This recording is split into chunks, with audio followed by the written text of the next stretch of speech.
If our video this morning featuring John DePagna was sobering, I think, Candace, we could say that your panel was a bit depressing, or maybe totally depressing.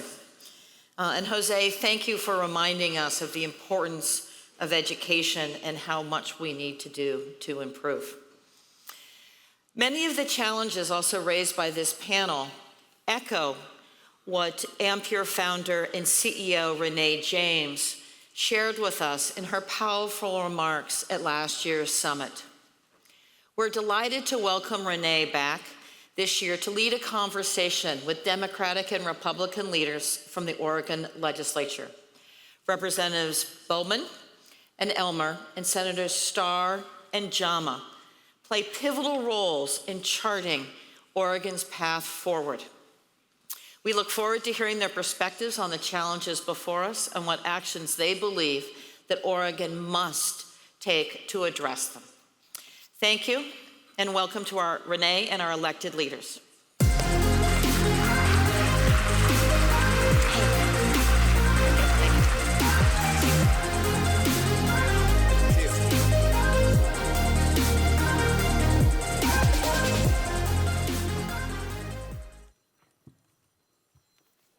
Good morning.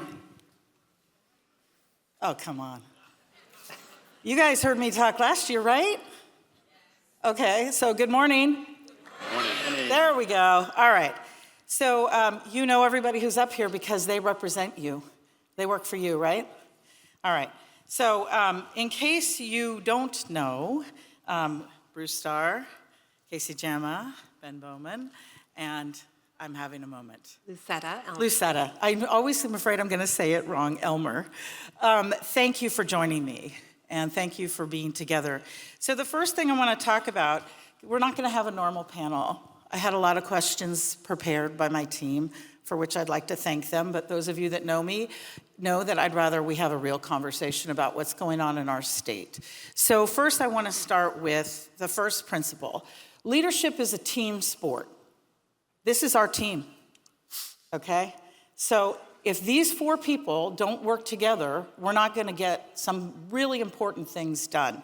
So this morning I wanna talk about what we think those things are and hear from our representatives on what maybe we should be thinking about doing. Not necessarily policy pitches. So first things first, okay team.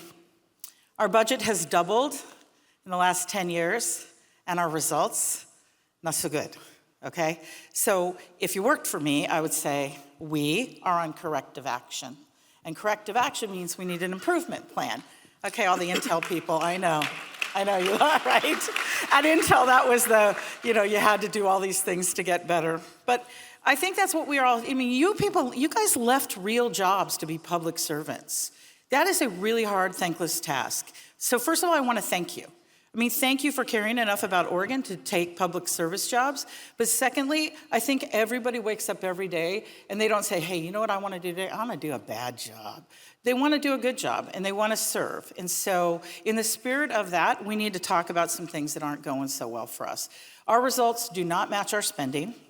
And some of the ways that we come up with new spending might not be the most efficient way to have a kind of a global initiative for our state. So let's start first with our fourth graders, right? So we're 25th in spending for education, and we're 46th for reading, and 48th for math in the country.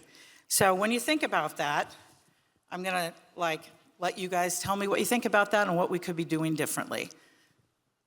Anybody wanna go first? I could pick on you, but I don't want to. Senator Starr. Yeah, so clearly we're not teaching third graders how to read. And I recollect when my father served in the legislature, he went all over the state trying to convince teachers to teach phonics in third grade. That's how children learn to read. We've gotten away from that, and I think that's, if I wanted to improve the reading scores, phonics in our elementary grades is how you do that. Something that's super important, and the science backs that up. Yeah. Okay. I know. Representative Bowman feels strongly about education. You want to add in there? No, I agree with Senator Starr. And in 2023, we just passed really significant literacy bill that will re-anchor us in the science of reading and retrain the way that we teach our teachers in teacher prep programs. You know I'm going to ask the next question. Do it. As measured by what? As measured by NAEP, as measured Okay, by... but what's your goal for improvement? We going to move from 46th to... I think Oregon should be in the top 10 states in the country for education, period. Of course. We agree. No one's going to disagree. I mean, I think we have a long road, but we spend a lot. So at minimum, if you spend at the 25th level, you should maybe be at that level. So our interim goals clearly needs to be consistent with the spending. Representative Elmer, did you want to add something? Yeah, thank you. I think there's just a bigger point to make here too, in that, Oregon, we've lost a little faith. We've been told time and time again, we look at the cat tax and how that's gonna maybe solve some of these issues, right? Because we need more money to add in to get better results. But to your point, the proof in the pudding isn't there. There aren't better results. And we look at what's just happened where Oregon weighed in again and said 190,000 signatures say we don't want more taxes to fix this issue over here in ODOT. So we have to come up with a different solution, or we have to be better at how we're managing that money so that we can regain trust in our constituents. You actually just brought up one of my favorite topics, how we manage money. I think we actually have a lot of money in our state in lots of different pockets. So I'm sure you all have different opinions about that. We have a lot of special taxes, and each county does kind of their own things. And I wonder sometimes how that affects the collective of us being able to really achieve the things we want as Oregonians, right? Because again, when you look at our spending and our, the level of taxes, and I think those of you who heard me last year, I talked about us being, like, you could pay taxes in New York City if you want, or Portland, Oregon. We have very, very, very high taxes, both personal and business. And I think we have to kind of really think holistically about that. I know we like to pick on each little tax, and I think that's kind of not productive at this point.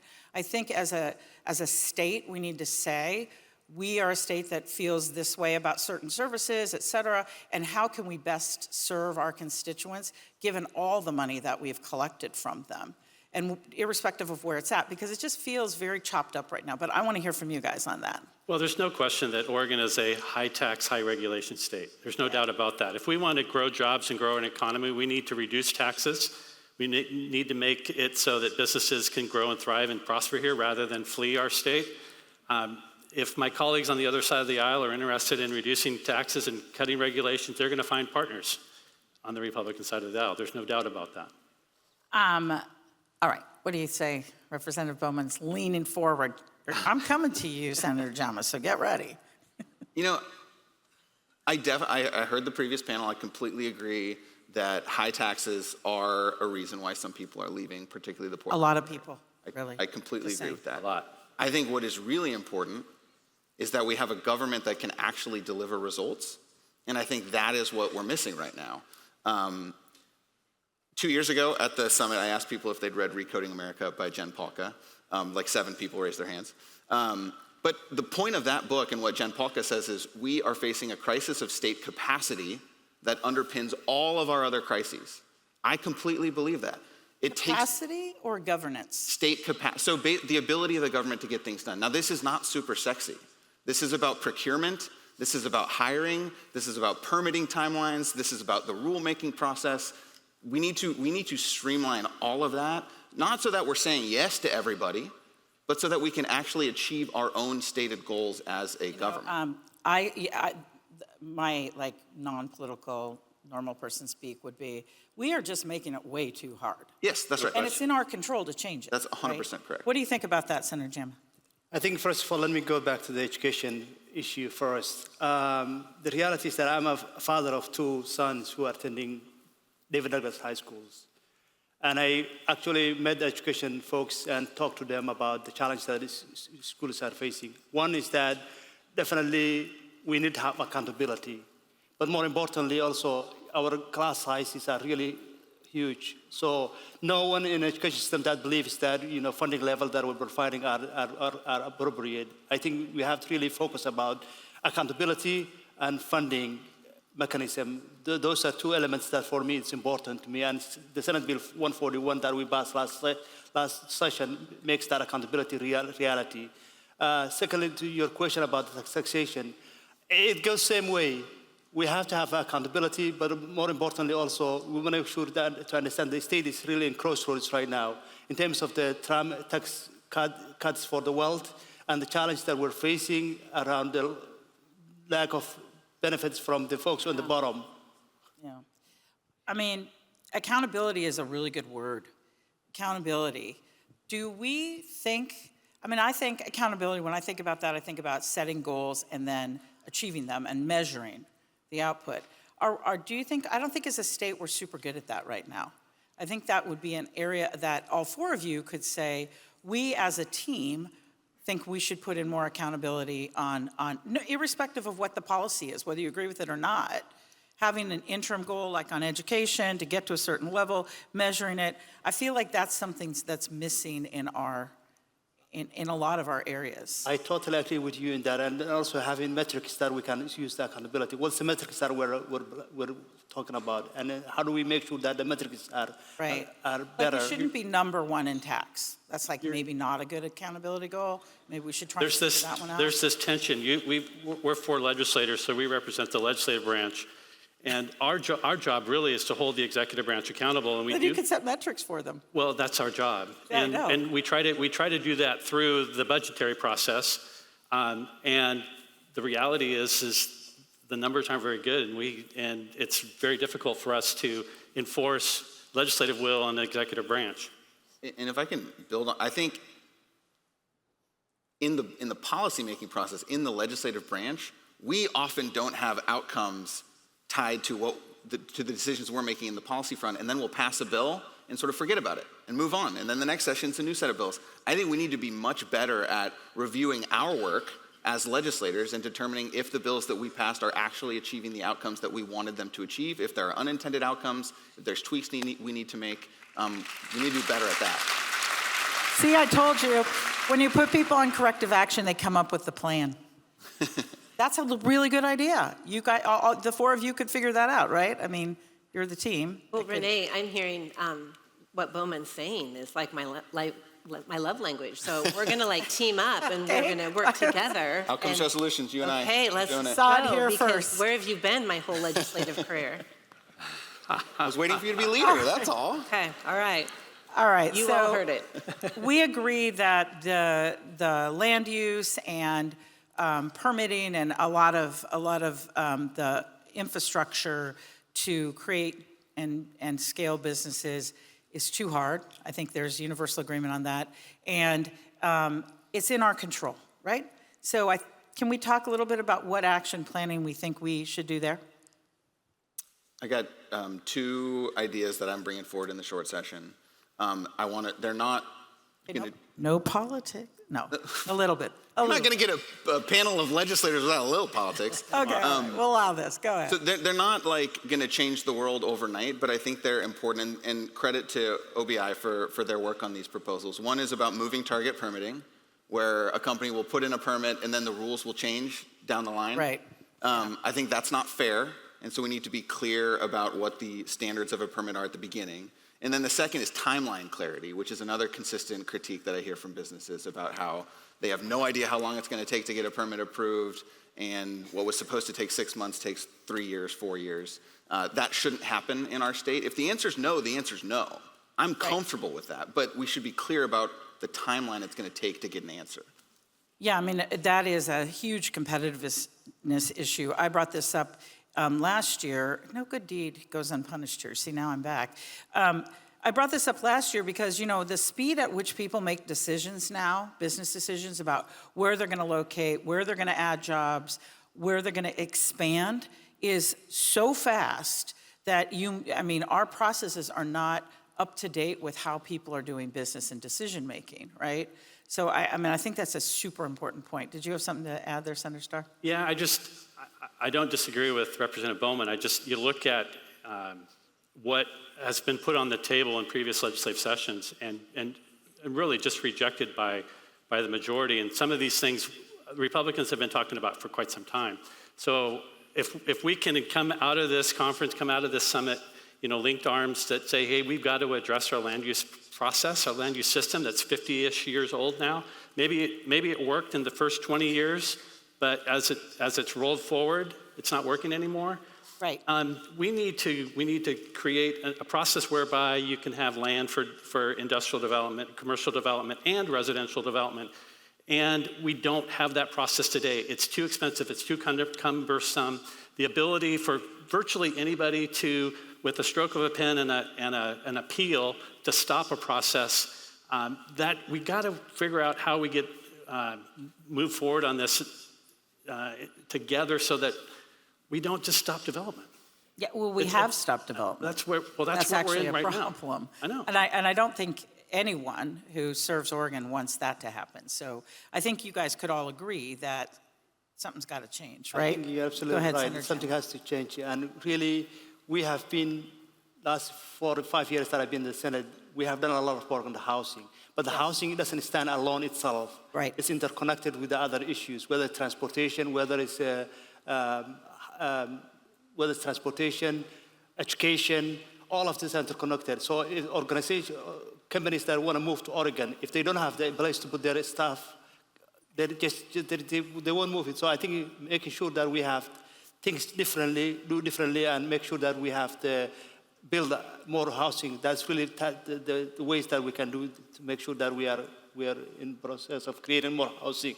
Yeah, I hear you on housing. That's a good point. I mean, housing is part of a bigger ecosystem dynamic, right? That includes jobs and other infrastructure, so that we have housing so people can add jobs here, they can build businesses here. It kind of all goes together. And I think one of the things that I mentioned last year is I think we're a little out of balance. It doesn't mean we should stop anything that we're doing necessarily, but we're a little bit out of balance about how we create the virtuous cycle of attracting businesses to Oregon, growing jobs, living wage, and then having affordable and available housing and a great education system, right? Like those things I think go together. And of course, it goes without saying, a manageable tax regime. I don't really know what that means because I'm not a politician, but I know the one we have is not it. Well, I also think that if you look at the housing issue, what we need to do is get government out of the way. If you created land available for development and you reduce the regulatory burden that builders and developers have to go through, builders would build, developers would develop, and we would have affordable housing. What we have instead is a process whereby, we have government taking money out of the taxpayers' back pockets, filtering it through the government bureaucracy, and then handing it out to NGOs to build affordable housing that generally is not very affordable. We need to just let the private sector and the market work. If we did that, this housing issue would, to a large degree, go away, just like it did in Austin, Texas, where they had a problem and they created more land available for development. They streamlined the permitting process, and more houses were built, and the problem was solved. Okay. I'm not very good at not taking the bait, so I'm going to see, this is me trying really hard. Because, it's easy to say what's wrong. It's hard to say what to fix. And we have so many things wrong, I think we can't do that anymore. I think we now have to move into what can we agree we need to go after as a team. You guys are our team. What are the high order things that we can go after and that are in our control as legislators to propose a different outcome? So my big question, here's the big question. So I built a company. A lot of people here know that I was at Intel for a long time. Largest employer, all right? So we made a lot of jobs. Then I built a company in Oregon. Yeah, that seems kind of counterintuitive in Multnomah County, I know. Right now you think I'm an idiot. So I just sold it to the Japanese buyer. It's done, and we'll be staying in Portland, Oregon. But I had to explain our tax situation. Can you imagine that? And so I'm starting another company. Go figure. And why should I do it in Oregon? So I want to hear from all four of you. I want you guys to persuade me. And don't say talent, because I know all about that. So tell me why I should stay here. Why is this the right place to grow another tech company? Renee, I'll start. Thank you. We are not the place right now, and you have every reason to not be here. But I do believe that today we're talking about being at a crossroads, right? Yes. And if it takes election year energy to have this conversation, then I'm for it. I'm here. Sitting in the super minority, it can be challenging and frustrating at times when we feel like we've been offering up things that would make us more business friendly, but they're never brought to the table or allowed. But today is a new day. Oregon is beautiful. Oregon has ports. Oregon has diversity. Oregon has the mountains. Oregon has the high desert. Oregon has the Willamette Valley. Some of you have heard me speak all the time about the wonderful wine. We have so much to offer. We have to be more business friendly. We have to be more competitive on our taxes. We dropped seven places in this last year. In 7 years, we went down 28 spaces in business competitiveness, the most drop in the nation. So we are at a crossroads. We can be optimistic. We can work together. Senator Starr and I have lots of great solutions. Bowman said he wants to work with me. So, I mean, today's a good day. We can turn it around. This is a gorgeous place. We can be the pioneering state once again. Yeah, I thank you. I'm going to let each one of you rebut on that. I think everybody knows that I clearly am a very pro-Oregon person. It is beautiful. It's about jobs, right? So business, everyone who knows me well knows that I have this propensity to swear. It's really not an attractive thing about me. And business is not a 4-letter word, turns out. I don't know why it's the dirtiest word in Oregon. And I think we need to understand that when we mean jobs, Right on. living wage jobs for Oregonians. It is the way that a state gets healthier. Yeah.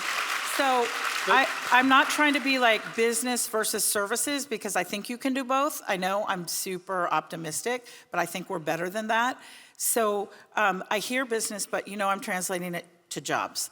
Okay, who's going next? I think I just can quickly add one solution to the table also as well. So I think I do agree with Representative Elmer that Oregon is a beautiful place. We have a lot to be appreciative. Oregon is environment, natural resources, all of things that we have going for us. I think if we talk about the investment of workforce enforcement and make job creation, is that we need to make sure that we're investing in companies that are really based on Oregon and be also making sure that they are investing in job creation. So accountability for me, when I said earlier, that's what it means also. We need to make sure that companies that invest in Oregon are supported and also hold them accountable to the number of jobs that they're creating. I think it goes both ways. We do have to hold them accountable to create the jobs. Today, we have exactly one tax credit. It's for R&D for semiconductors, and that is courtesy of the Semiconductor Association and the efforts of, me and my team. So we're going to have to probably think about how you attract people to create jobs, and then we're going to make them create those jobs and support them. I agree with that. Senator Starr. Yeah, part of the answer to your question is why come here? And I will say that the legislature has invested in higher ed as it relates particularly to semiconductors. That was something that I wasn't in the legislature when that happened, but that was a bipartisan effort where the legislature worked together and there's significant investments in higher ed. So as it relates to talent, and I know you wanted not to have that on the table, well, but no, it's just because it's the easy thing to say because we have a lot of talent. But if that's what you're looking at, that's pretty obvious. Yeah. At the same time, we have the opportunity, the legislature is going to meet in February, we have the opportunity to take incremental steps to make our system more business friendly, our state more business friendly. If the majority is interested in working on those issues, I think they're going to find partners on the Republican side of the aisle in that. Okay, there's a lot of people witnessing all of this. I'm very excited. Okay, Representative Bowman, let's hear. Why should I stay? Okay, because I love Oregon, but you don't get to use that. There's been a lot of talk today and in the last few weeks and months about how challenging the situation is. Yeah. This is not nearly the most challenging situation the state has faced. We've been through some really hard times in Oregon, and we have come through the other side stronger than we were going in. We can do that again.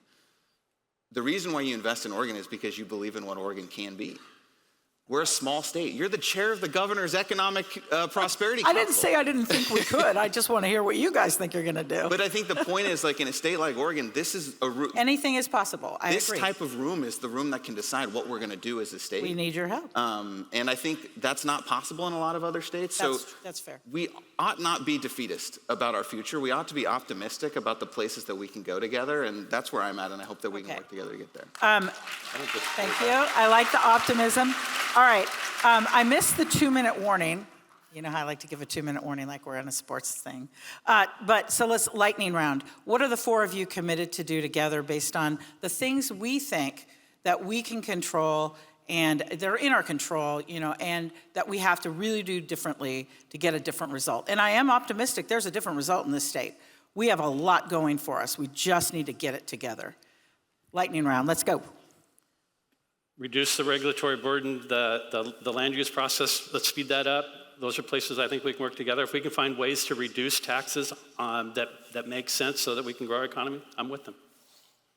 Setting a table that addresses the challenges that we're facing as a state, collaboration, and I want to offer that to my colleagues on the other side of the aisle that we are here together and we need to work together. So for me, it's collaboration and making sure that what we do is something new that we have don't do the same thing compromise. again and again.